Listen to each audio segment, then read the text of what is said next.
అందరికీ నమస్కారం. నా పేరు మహతి. నా పేరు శ్రీత.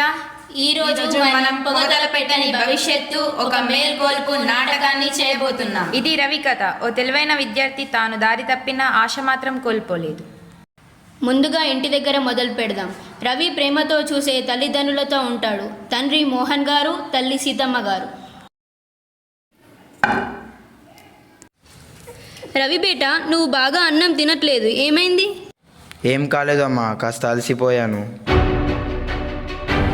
గాడిద, అసలు ఏమైంది నీకు? ఈ రోజుల్లో నీ ప్రవర్తన వేరుగా ఉంటుంది. ఎగ్జామ్లో మార్కులు తక్కువ వస్తున్నాయి. ఏమైతుందో అసలు నాకు నిజం చెప్పు.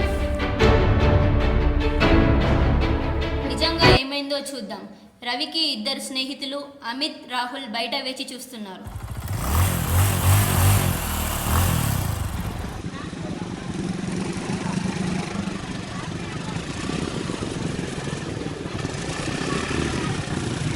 అమ్మా, పోయేస్తా.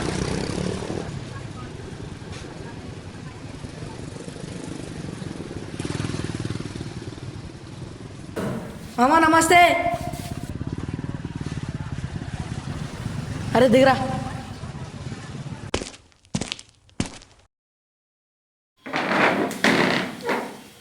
అరే రవి, సిగరెట్ తాగుదామారా? అరే పోదాం పదరా. రే, మీకు అర్థమవుతుందా? పొగ తాగడం నీ ఆరోగ్యాన్ని, భవిష్యత్తుని నాశనం చేస్తుంది. అరే రాహుల్, నీతులు చెప్పకు. కుదురుగా ఉండు, లేకుంటే కామ్గా ఉండు. అరే రాహుల్, ఒకటే పఫ్ వదరా, ఏమవుతుందిరా? అరే, ఆ ఒక్క పఫే నేను దాని బానిసగా చేసుకుంటుంది. ఆగు, నేను టీచర్కు చెప్తాను.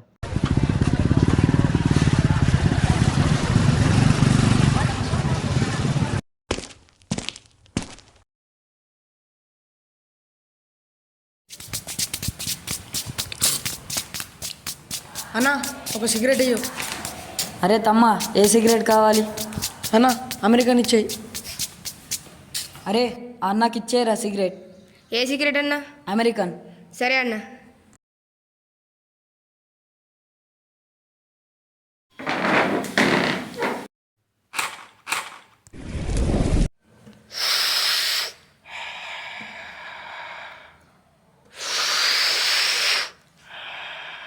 రాహుల్ వల్ల రవి టీచర్ శర్మ గారు మధ్యలోకి వచ్చి కౌన్సిలింగ్ తీసుకున్నారు.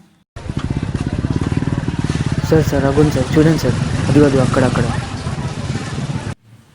ఏంటి రవి, నువ్వు చాలా మంచివాడు అనుకున్నాను, నువ్వు చాలా ప్రతిభావంతుడు అనుకున్నాను. నువ్వు ఇలా చేస్తావని ఎప్పుడు అనుకోలేదు రవి. నువ్వు ఇలా మారిపోవడానికి కారణం ఏంటి రవి, నాకు చెప్పు. సార్, నేను ఇది కూల్ అనుకున్నా, కానీ నా జీవితాన్ని, నా భవిష్యత్తుని నాశనం చేసేలా అనుకోలేదు.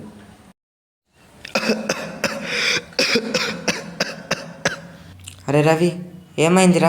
పద మనం హాస్పిటల్కి వెళ్దాం.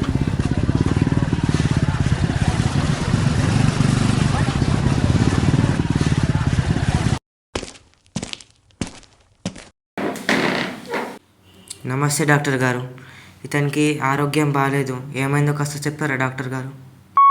హలో హలో అంకుల్, ఒకసారి హాస్పిటల్కి వస్తారా? ఏ hospital? Uncle, Yajnavalkya hospital. Okay. Cigarette తాగుతున్నావా? అవును డాక్టర్ గారు. రవి, సిగరెట్ తాగడం వల్ల నీకు క్యాన్సర్ మరియు ఊపిరితిత్తుల వ్యాధులు వస్తాయి. అందుకే సిగరెట్ తాగకపోవడం మంచిది. అవును డాక్టర్ గారు, నేను మారిపోవాలనుకుంటున్నాను. నిజంగా మానేస్తా దీన్ని. నీ తప్పు ఒప్పుకోవడం చాలా పెద్ద పని రవి. నువ్వు చాలా ధైర్యవంతుడు అని నిరూపించుకున్నావు. మేము కూడా నీకు మారడానికి సహాయం చేస్తాం రవి. డాక్టర్ గారు, అసలు నా కొడుకు ఏమైంది? నేను చెప్తాను మోహన్ గారు. మీ బాబు సిగరెట్ తాగడం వల్ల గుండె జబ్బు వచ్చే అవకాశం ఉంది అని డాక్టర్ గారు చెప్పారు. కానీ మీ కొడుకు ధైర్యంగా తాను సిగరెట్ తాగుతున్నాడని చెప్పాడు. నువ్వు మారినందుకు మేము గర్విస్తున్నాం బాబు. నువ్వు మారిందే కాక ఇతరులను కూడా మార్చాలి. నీకు ఏవైనా సమస్యలు వస్తే మాతో కానీ మీ టీచర్తో కానీ చెప్పుకోవాలి. తప్పు కన్నా దానిని సరిచేసే అవకాశం చాలా గొప్పది.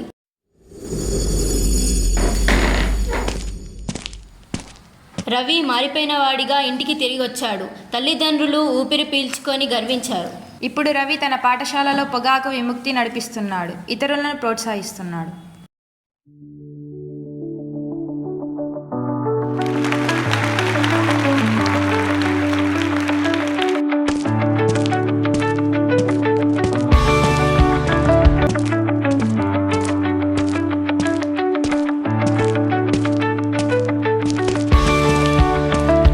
పిల్లలు. నేను చేసినట్టు మీరు చేయకండి. నా తప్పు నేను తెలుసుకొని నాకు సమయం దొరికింది కాబట్టి నేను మారిపోయాను. పొగాకు వద్దు, జీవితమే ముద్దు. పొగాకు లేని పాఠశాల, పొగాకు లేని పాఠశాల. ఇది కేవలం కథ కాదు, మనందరికీ ఒక పాఠం. ధూమపానం మీ ఆరోగ్యాన్నే కాదు జీవితాన్ని కాల్చేస్తుంది. ప్రతిజ్ఞ చేద్దాం, ఈ రోజు నుంచి పొగతల పెట్టని భవిష్యత్తును నిర్మిద్దాం.